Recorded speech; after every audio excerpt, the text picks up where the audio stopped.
rather than designing your processes as you wish your people behaved, as it is the right way to behave, or the right process, or the most streamlined process, or the most audit ready, compliant process. We need to bring all of those to the table and design the path of least resistance that still gets us the outcome that we want. Hi, everyone, and welcome back to Reflect Forward. I'm your host, Kerry Siggins, and I'm so glad you are here.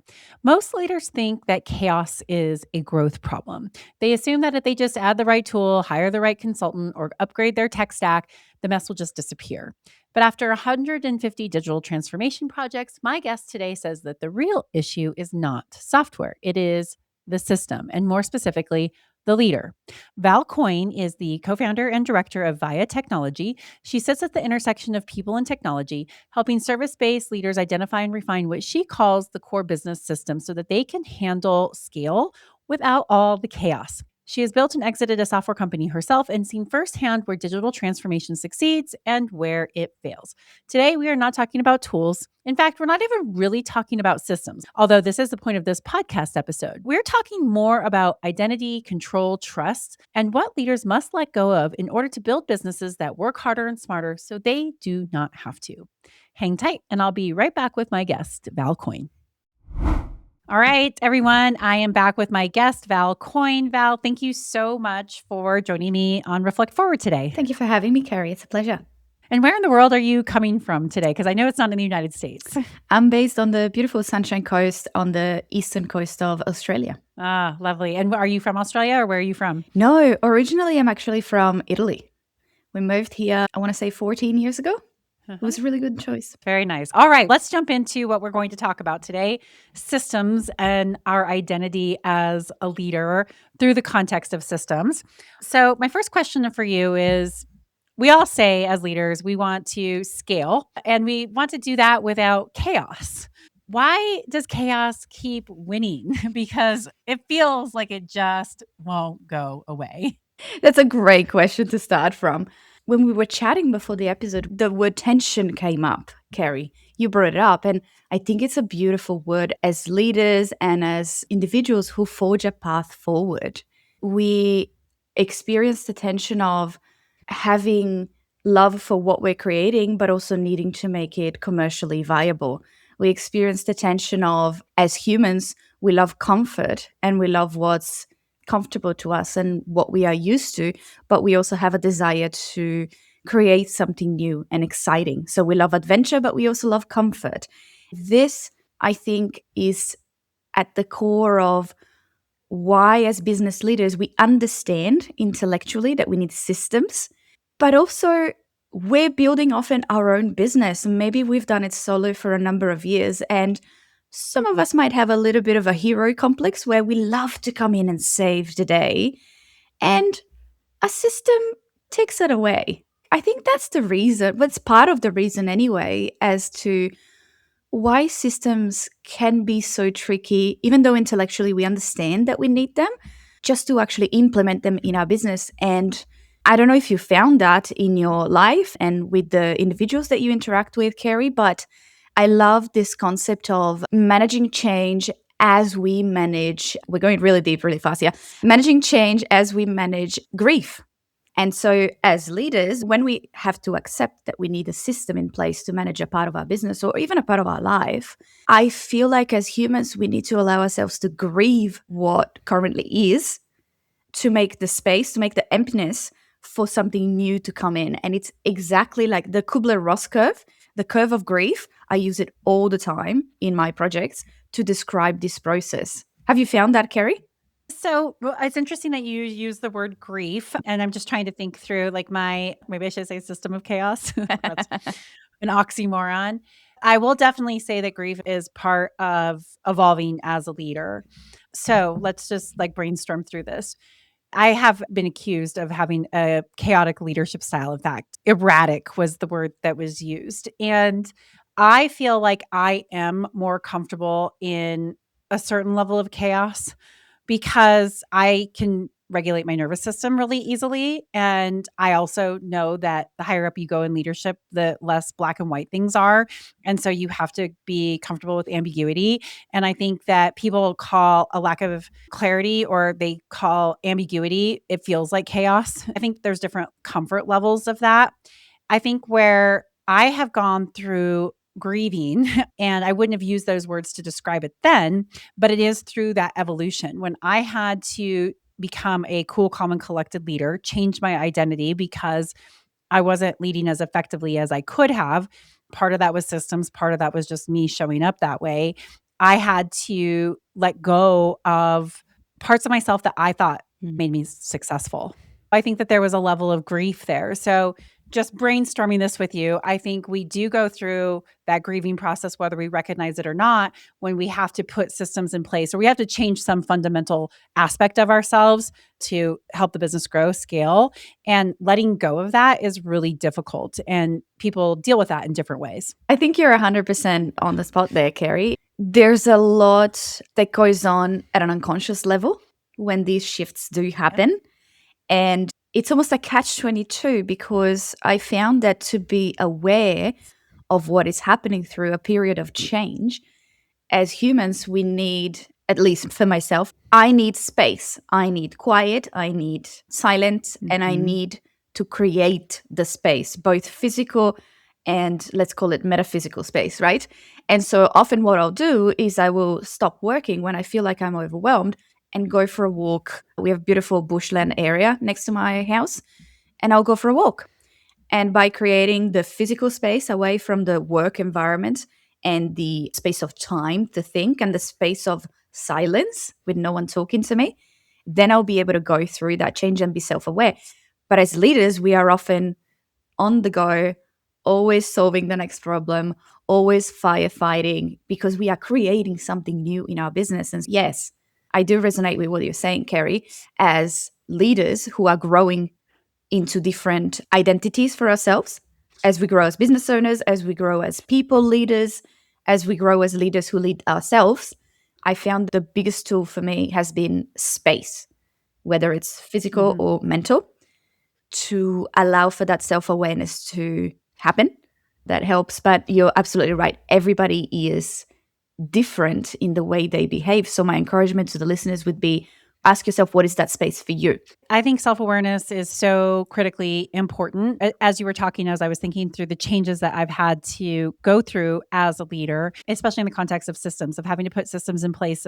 There's two places that have brushed up against my identity wounds, which for me is I'm not enough. I'm not good enough. So there's two things that have led me to maybe be resistant to putting systems in place and say, oh, a system is going to slow us down, or make up whatever BS excuse that we have as leaders, but we just don't want to do it. There's two things. One, it is a feeling of inadequacy of I should have known that and put this in place. And if I would have had that foresight or that skill set, I am a systems builder in a very different way than like a process, right? I am a systems builder from a vision standpoint of like, okay, here's the vision and here's the path to how we get there. Then putting everything in the process to create that path, that's not my jam. So that's brushed up of me feeling inadequate. Oh, I should have just known better and put this into place, even though it's not my skill set. And then the second area where it has brushed up against my I'm not enough wound, where I have resisted it, is that I feel like I have to give something up. Especially earlier in my days when I was still trying to prove myself as a leader, if we had to put this system in place that took me out of the equation, that led to discomfort because if I'm not needed to be part of this process or this decision or whatever the system is replacing, then what does that mean about my leadership? I think that when we see resistance to systems and the excuses that we hear from leaders, from founders of why we don't need it, it's probably because it's making them uncomfortable with their wound. 100%.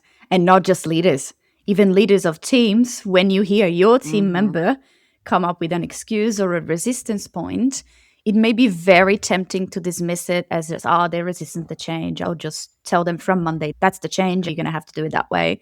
But I always encourage my clients and anybody really to listen to that concern, listen past the surface level resistance point, What are they really trying to tell you? Because often resistance shows up, as you said, Kerry, when there is an overlap between the ego and the position that we're in. So let's say I'm a finance officer in an organization, right? And someone like myself comes in and goes, we're going to implement a new system. We're going to have to look at your processes, change them, streamline them, make them simpler. And we're also going to bring in some technology to make your life easier. So maybe before that, running payroll took you 4 days a week and then another 3 days to process all of your invoices.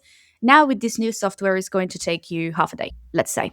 Now, suddenly, that admin clerk is going to feel very threatened by this upcoming change because if their identity, their ego has overlap with, I am a finance clerk, I reconcile invoices, I process payroll, I know all the payroll rules off the back of my hand, I just know them. That is my value in this organization. This is who I am. Not this is my job and this is my skill set, but this is who I am. And I love this process. I think a lot of leaders want to brush past this because it makes them feel uncomfortable and they don't have the tools to manage this transition, especially when you think about organizations of hundreds of individuals who each are going to go through this process of grieving in their own time, in their own way, for their own reasons.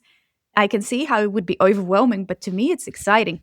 And so the best tool that I have is listen to your people, listen to what they're saying to you, and help them transition their ego away from the role, disjoin the two, and help them see that their value is not, for example, in the scenario that I was talking about, their value is not on knowing the payroll rules off the back of their hand. Their roles is to be able to interact with, say, a new piece of technology, spot errors, add their human insight, and add that little spark that technology will never, ever have. That is their value. And unfortunately, we try to solve often problems by throwing more people at the problem. And we often tend to value individuals for their knowledge. And that's what I think ultimately it all sums up to this situation where ego overlaps with the role, unless an individual already has very big self awareness skills and very big self leadership skills, which, let's be honest, often people don't have because they have not learned them from anybody. So, as leaders, I think it's our job to be the stewards of our people and help them along that journey. So I love that you brought that up, Kerry. That's amazing. If you think about it, especially as we're talking about putting systems in place or implementing new technology, which is the name of the game, right? It's what everybody's trying to figure out of how do I use AI to actually help me get more efficient. And I think that when we as leaders can see the problem logically, this is a logical solution to our payroll issue, for example. And everybody's going to see that it is a logical issue. But when we try to take that logic and put it on identity, especially with a person who over identifies with their work, which so many of us do, we are attacking two entirely different problems. You have a logic issue and you have an identity issue. And logic is not going to resonate with a person who is stuck into, but yeah, this is my identity. What am I going to do? Who am I going to be if I don't have XYZ?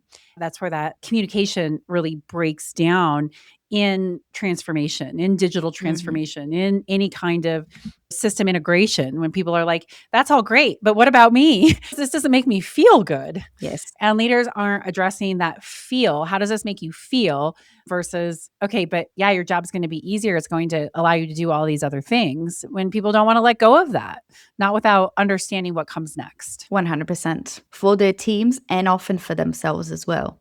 So let me ask you, I know that you say that systems are people, process, and technology. I completely agree with you. So in this conversation of transformation, which one breaks first? Does the system break at the people? Does it break at the process? Or does it break at the technology first? I think it varies. First is, I would say, most people come to us and present with a pain point or a problem that they wish us to solve. And out of the three, everybody, 99.9% of the time, will say it is a technology problem. We know it is not a technology problem, but it presents as a technology problem. And I think that there are a number of reasons for that. Number one, We all love to believe technology will make our life easier and it'll be the silver bullet to solve our problem.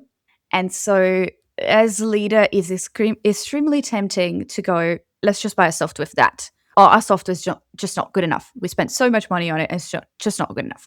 And it also feels more tangible, more operational, more solvable in a way, right? Wheels and wires, plug it in, unplug it, replug it, done.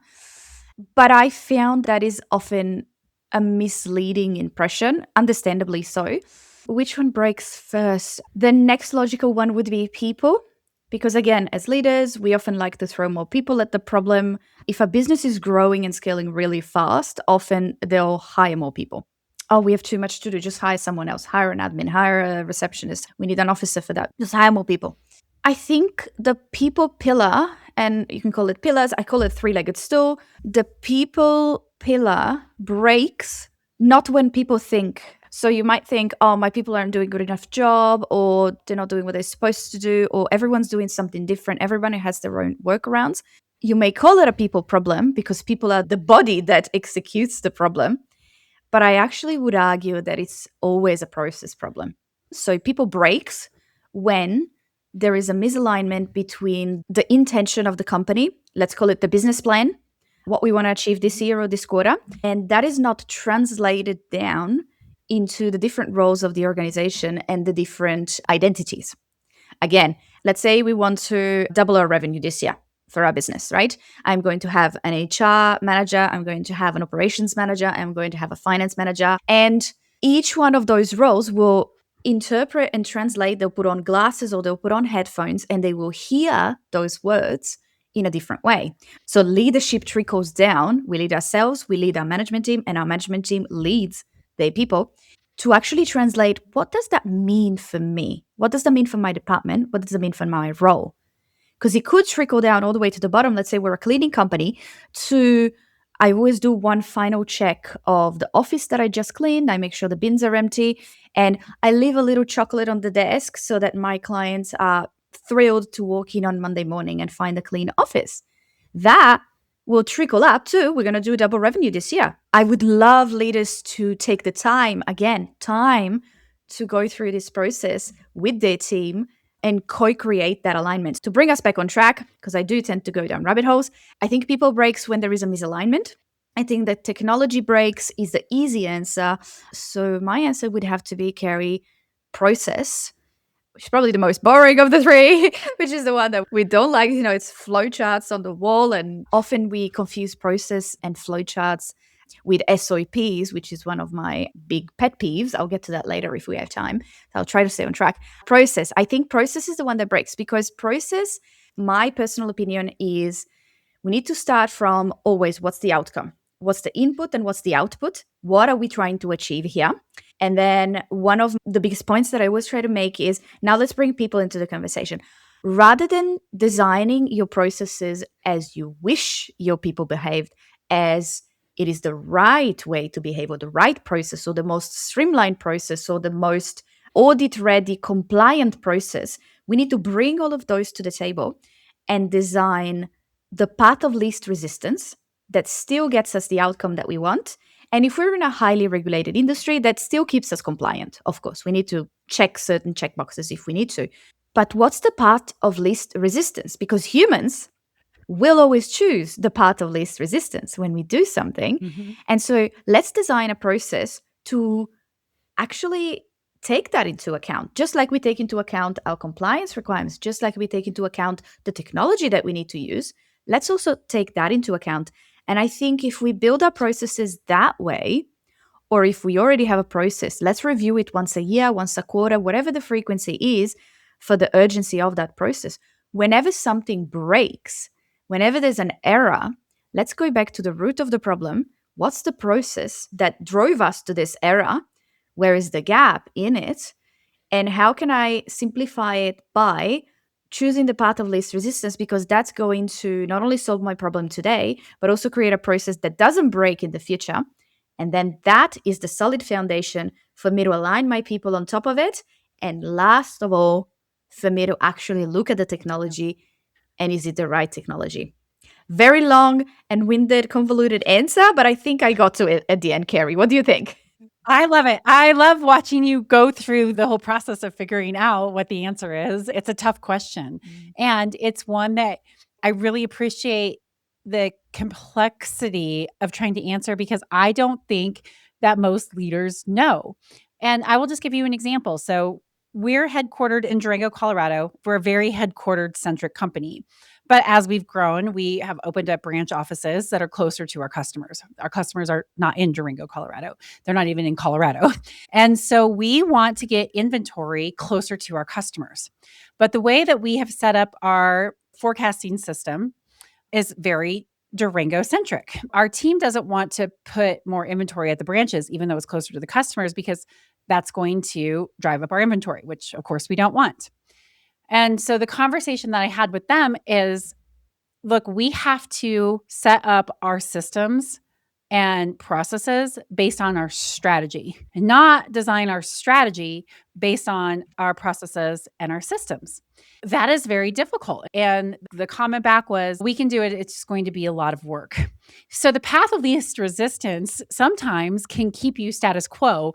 All of a sudden, now your process is running your strategy instead of your strategy running your processes. And of course, there's always a trade off. And sometimes you're going to say, as a leader, it's not worth it. You know what? It's just not worth it because the work it's going to take to make this change isn't worth the payoff that you might get from it.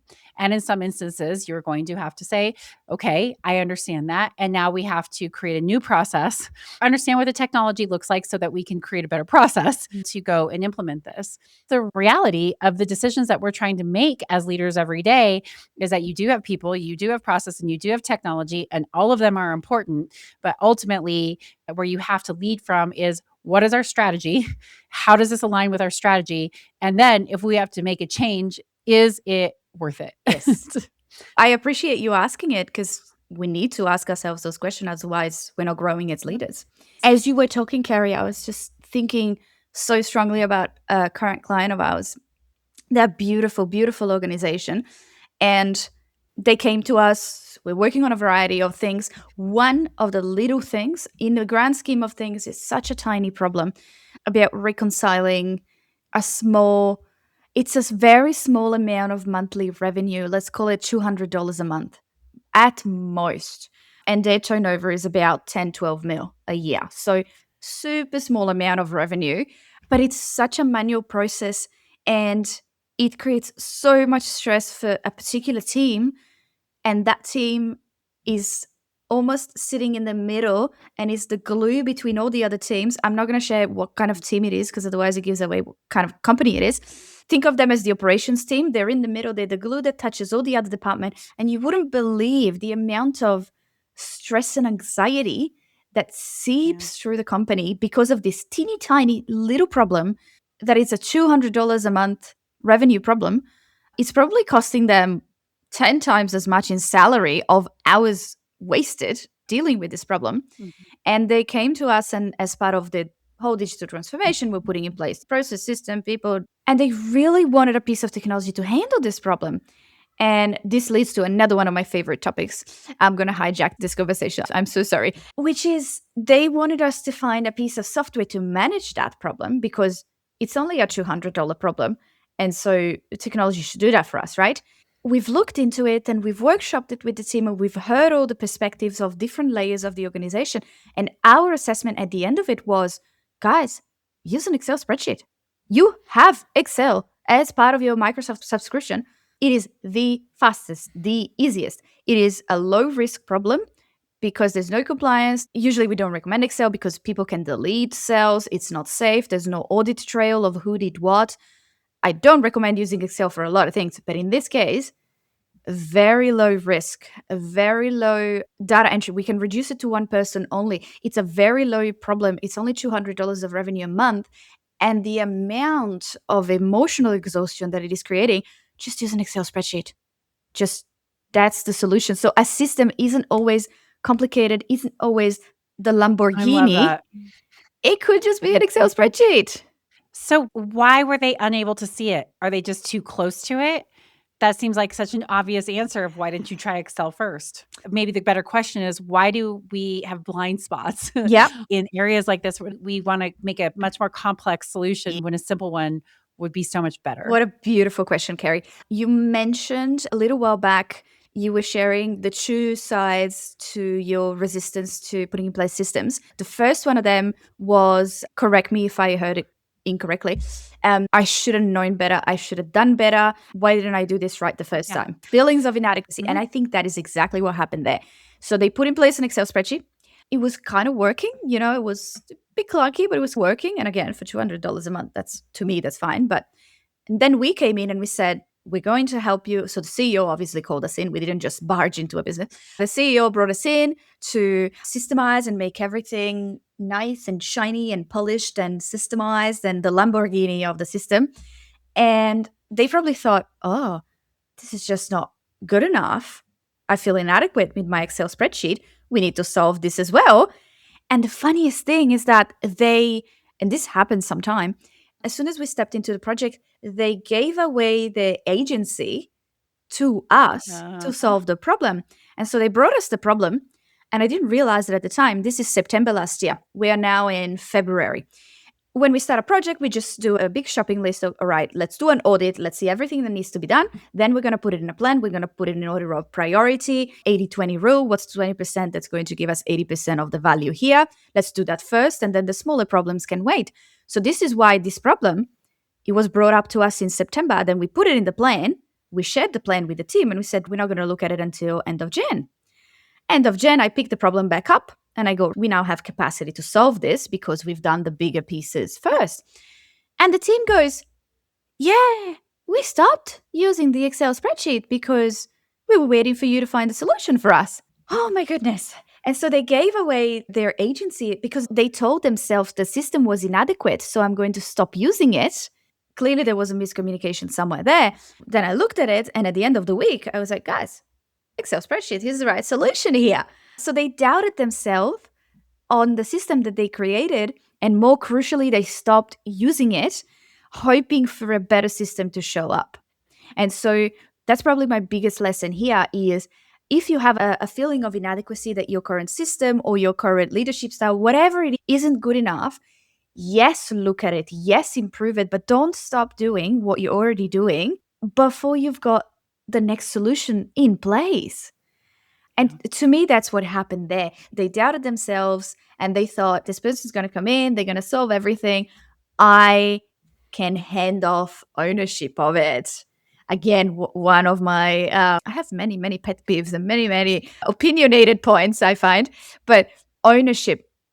Even if you as a leader are leading your change, your transformation, your systemization of your business, even if you bring in a consultant, never ever allow your team or yourself, if you bring in a consultant, to not keep ownership of it. Because the individual needs to keep ownership.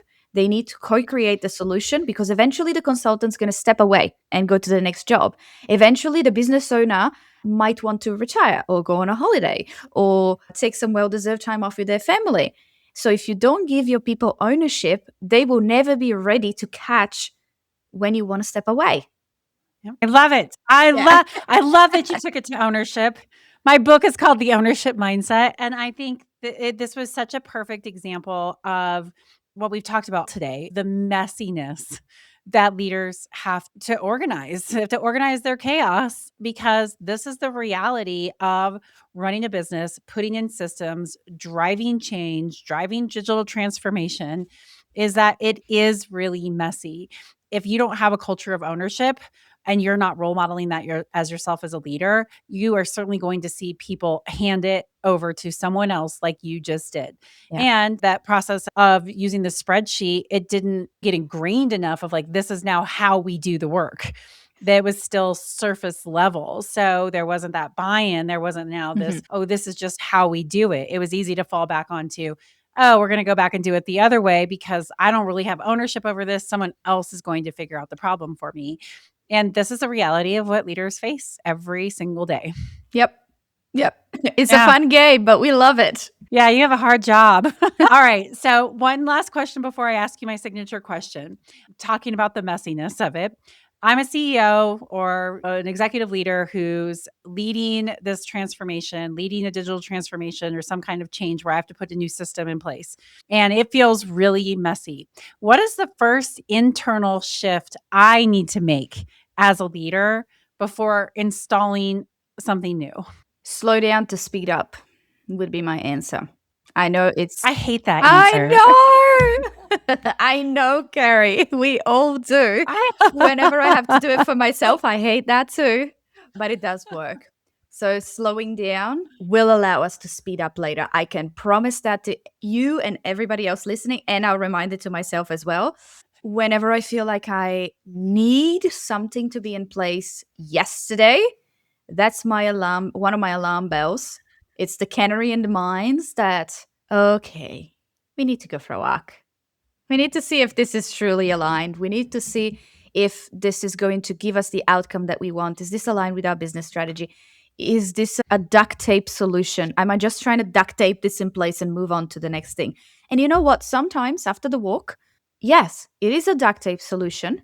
And maybe I have a good reason to put in place a duct tape solution, quick and dirty, put it in place for 6 months, and then go back and revisit and put in place a proper solution because maybe I don't have the capacity right now to fix it properly.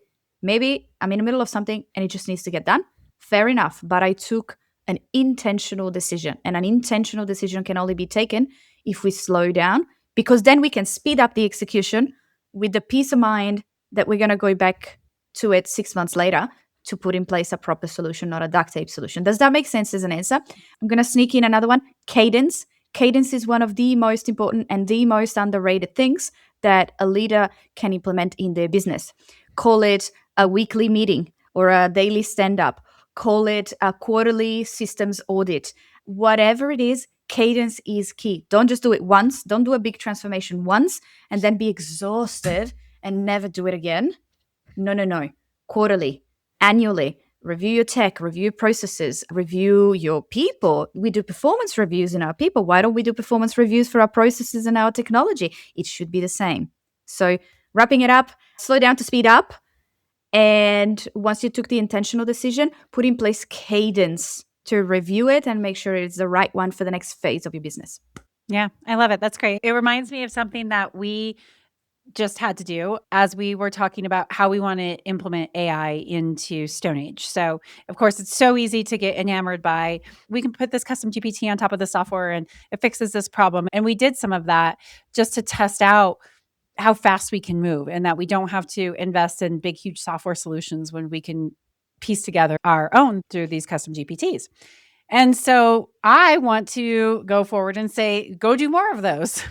And my team said, we need clarity. What is it that we're really trying to achieve here? So I think I would add clarity into your, maybe that's even the overarching aspect of it is you've got to get really clear on what you want. And so I said, I want to use AI to automate things in a way that we can use our talent for higher value activities. Yep. The goal is not to let people go. It's to help them evolve into these higher level systems thinking type roles. I want to be able to do it at scale. And so they said, well, then we need to slow down. Yes. We need to create a system where all of our data comes in. It's all clean. We know that we have a single source of truth. So that way, when people are self-serving, whether it's building a custom GPT or building their own report, they know that this data is clean and they're going to get an accurate answer from our brain, so to speak. So I said, great, I like that. And then they said, and that means that we're probably not going to be able to take on any of these automation projects because we have to do this first. So kind of the cadence, a little bit different than what you're talking about. Maybe sequence is a better word to use here. This is a sequence that we need to go in. I really appreciated it. They didn't say we need to slow down to speed up because I think everybody knows that I hate that statement, even though I do agree. But it was effectively slowing us down to make sure that we are doing things in the right sequence. Yep. And it's so true. We are going to be able to move so much faster because we're going to trust that our brain is giving us accurate data, accurate information, rather than always going, oh, I got to go double check that because this doesn't seem right. 100%. So that's just an example of sequencing cadence and slowing down to speed up of a technology systems thing that we're going through right now. 100%. It's a perfect example. I love that you brought in the clarity. You're absolutely correct. It is overarching. Because we're talking about AI, I will add another little tip here. We can have clarity over our business goals and where the direction we want to take and the outcome we want to have for sure. But I do appreciate that for a lot of individuals, a lot of leaders, AI feels like it's such a new tool. It plays by different rules. Maybe those rules aren't very clear to everybody. So we might not be clear on what we want AI to Yeah. do because we don't know what it can actually do. So one of the tip that I have is it's kind of about slowing down, but not quite. Make space. So with my team, there is one time a month, one whole day dedicated. And if they prefer, they can make it 2 hours every Friday morning, 2 hours every week if they want. But ideally, it's one day a month to look back at the last 4 weeks. What's one thing we could do better, faster, slower, make the client happier here? This is a friction point, or this is taking a long time. Whatever it is, pick one thing that happened over the last 4 weeks that we can improve, and then spend time trialing solutions. It could be a new AI tool. It could be a new Excel spreadsheet that you're creating to try and solve a problem. It doesn't matter what it is, but it is called playtime, not solution time yet. Does slow them down because for one day a month, they don't work, they don't produce any outcome for me. But at the end of that day, they're in a position to tell me, do you know what? Actually, if we purchase this software or if we put in place this add on or whatever that may be, or if we skip this step and do that later instead, actually, we're going to be able to improve our onboarding by 20% and whatever that may be. So it is a version of slow down to speed up, but I call Yeah. it playtime. And even for CEOs, have playtime with this new technology without the pressure that you have to find the solution. It's just playtime. Yes, I agree with you completely. I use ChatGPT in so many creative ways because I've given myself that freedom to just go in and play with it. And I was talking to a CEO of, I'm a chairman of the board of, and I was talking to him about strategy and how to use ChatGPT to develop and to test his strategy. And he had no idea. He's like, I just don't have time to play with it. And I said, okay, well, I'm going to give you a 15-minute crash course on how I use it. And this is just trial and error. And he came back to me and said, oh my God, this is amazing. I cannot believe what a thought partner this is. This has helped me so much and seeing things that I just didn't see before. And so it does, it requires you to actually take the time to get in and start playing with these tools, whatever your role is and whatever your interests are, and figuring out how can I use this? How can I build this into my system? I have systems built in ChatGPT that have made my life so much easier. And I haven't even gotten to the automating, right? I call that manual AI.